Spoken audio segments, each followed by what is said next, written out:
আজ বানাবো রেস্টুরেন্ট স্টাইলের চিকেন কারি।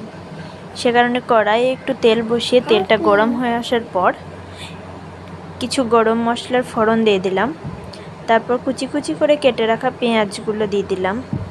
পেঁয়াজটা এবার একটু ভালোভাবে ভেজে নিতে হবে যাতে পেঁয়াজের গন্ধটা না থাকে।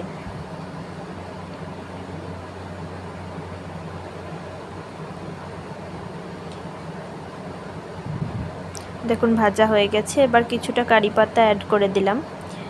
ওটা 2 মিনিট একটু নাড়াচাড়া করে নিলাম। ওর গন্ধটা খুব সুন্দর লাগবে খেতে এবং দারুণ টেস্টও অন্যরকম আসবে। এবার একটু আদা বাটা অ্যাড করে দিলাম।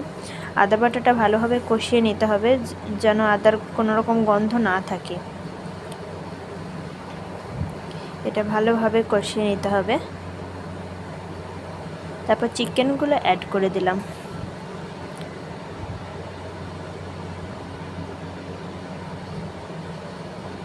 এরপর নুন অ্যাড করে দিলাম, হলুদ গুঁড়ো, লঙ্কা গুঁড়ো, ধনিয়া গুঁড়ো, গরম মশলার গুঁড়ো অ্যাড করে ওটা ভালোভাবে মিক্সড করে নিতে হবে।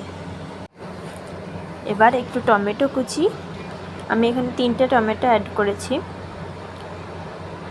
টমেটোটা বেশি দিলে কালারটা ভালো আসবে। এবার এটা 2 মিনিট ঢাকা দিয়ে দিলাম। দেখুন টমেটোগুলো গলে গেছে। এবার কিছুক্ষণ ফাটিয়ে রাখা একটু টক দই আমি এই চিকেনের মধ্যে অ্যাড করব। দেখুন অ্যাড করে দিয়েছি এটা। এতে কালারটাও সুন্দর হয়, গ্রেভিটাও দেখতে ভালো লাগবে। এবার ওপর থেকে কিছুটা ধনেপাতা দিয়ে এটা ঢাকনা বন্ধ করে দিচ্ছি 10 মিনিটের জন্য। 10 মিনিট পর এটা খোলার পর কিছুটা চিকেন মশলা দিয়ে দিলাম।